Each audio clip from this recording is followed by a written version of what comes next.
Hi hello friends అందరికీ నమస్కారం. ఈరోజు ఈ వీడియోలో ఏపీ రాష్ట్ర వ్యాప్తంగా ఎన్టీఆర్ భరోసా కొత్త పెన్షన్లకు సంబంధించి దరఖాస్తులు స్వీకరిస్తున్నారు.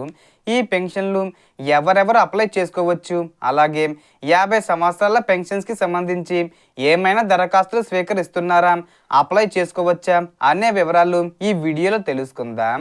వీడియోని ఎక్కడా కూడా స్కిప్ చేయకండి ఫ్రెండ్స్, అండ్ వర్డ్ చూడండి. వీడియో స్టార్ట్ చేసే ముందు మీకు ఒక small request friends.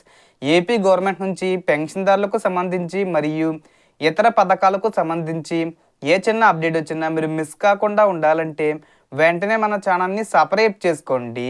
And subscribe చేసుకున్న వాళ్ళందరూ కూడా సబ్స్క్రైబ్ బటన్ పక్కనున్న గంట సింబల్లో ఆల్ అని పెట్టుకోవడం మర్చిపోకండి ఫ్రెండ్స్. ఇలా పెట్టుకోవడం వల్ల నేను పెట్టే ప్రతి ఒక్క వీడియో మీరు నోటిఫికేషన్ రూపంలో పొందగలరు. అండ్ వీడియో మీకు నచ్చితే లైక్ చేయండి ఫ్రెండ్స్. సో ఏమాత్రం లేట్ చేయకుండా వీడియోలోకి వెళ్ళిపోద్దాం. సో ఆంధ్రప్రదేశ్లో ప్రస్తుతం స్పౌస్ కేటగిరీకి సంబంధించిన పెన్షన్ దరఖాస్తులపై ముఖ్యమైన సమాచారం ఉంది. అర్హత ఉన్నవారు ఆగస్టు 15వ తేదీలోపు గ్రామ లేదా వార్డు సచివాలయంలో దరఖాస్తులు సమర్పించాలి. భర్త పెన్షన్ తీసుకుంటూ మరణించిన సందర్భాల్లో అర్హత ఉన్న భార్యకు స్పౌస్ కేటగిరీ కింద పెన్షన్ కోసం దరఖాస్తు చేసుకునే అవకాశం ఉంటుంది. సచివాలయంలో ఇచ్చే అప్లికేషన్ ఫారంలో దరఖాస్తుదారురాలి పేరు, ఆధార్ నెంబరు, మొబైల్ నెంబరు, చిరునామా, క్లస్టర్ ఐడి వంటి వివరాలు నమోదు చేయాలి. అలాగే మరణించిన భర్త పేరు, మరణించిన తేదీ, Aadhaar number, death certificate, registration number, ఆయన పొందిన పెన్షన్ రకం, పెన్షన్ ఐడి వంటి వివరాలు ఇవ్వాలి. ఫారంకు ఫోటోలు, సంతకం కూడా అవసరం కావచ్చు. ముఖ్యంగా దరఖాస్తుదారురాలి ఆధారు, మరణించిన భర్త ఆధారు, రేషన్ కార్డు, అవసరమైన కుల మరియు ఆదాయ ధృవీకరణ పత్రాలు, ముఖ్యంగా డెత్ సర్టిఫికెటు సిద్ధంగా ఉంచుకోవాలి.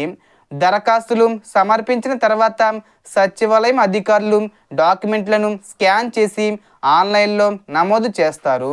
తర్వాత గ్రామీణ ప్రాంతాల్లో ఎంపీడీఓ కార్యాలయంలో, పట్టణ ప్రాంతాల్లో మున్సిపల్ కార్యాలయంలో వెరిఫికేషను జరిగే అవకాశం ఉంటుంది.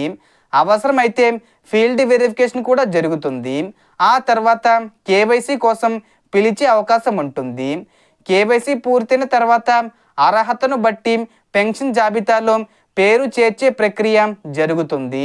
డెత్ సర్టిఫికెట్ ఆలస్యం అయితే తదుపరి నెలలో దరఖాస్తులు తీసుకునే అవకాశం ఉందా అనే విషయాన్ని సచివాలయంలో నిర్ధారించుకోండి. ప్రస్తుతం స్పౌస్ కేటగిరీకి సంబంధించిన దరఖాస్తులే జరుగుతున్నాయని సమాచారం. 50 సంవత్సరాల పెన్షన్లు, దివ్యాంగుల పెన్షన్లు, వృత్తుల వారీగా పెన్షన్లు, ఇతర కొత్త కేటగిరీలపై అధికారిక ప్రకటన వచ్చే వరకు వాటిని ఖచ్చితమైన సమాచారంగా భావించకండి. ఒకవేళ మనకు ఈ 50 సంవత్సరాల పెన్షన్స్కి సంబంధించి స్వాతంత్రం కానుకగా ఆగస్టు 15వ తేదీన అనౌన్స్ చేసే అవకాశం ఉంది. ఇంకా అఫీషియల్గా అప్డేట్స్ రావాలి. భవిష్యత్తులో కొత్త వితంతు పెన్షన్లకు కూడా దరఖాస్తులు స్వీకరించే అవకాశం ఉందనే సమాచారం. దాని మీద కూడా అధికారిక అప్డేట్స్ రావాల్సి ఉంది. కాబట్టి మీకు అర్హత ఉంటే ఆగస్టు 15 గడువులోపు సచివాలయంలో అర్హత డాక్యుమెంట్లు, దరఖాస్తులు, గడువు వంటి వివరాలను నిర్ధారించుకొని అప్లై చేయండి. మీ ప్రాంతంలో స్పౌస్ పెన్షన్ దరఖాస్తులు ప్రారంభమయ్యాయా, మీ సచివాలయంలో ఏ డాక్యుమెంట్లు అడిగారు కామెంట్లో చెప్పండి. సో టోటల్ ఇన్ఫర్మేషన్ ఇది ఫ్రెండ్స్. మీకు ఈ వీడియో నచ్చితే లైక్ చేయండి, షేర్ చేయండి అండ్ సబ్స్క్రైబ్ చేసుకోండి. Thanks for watching.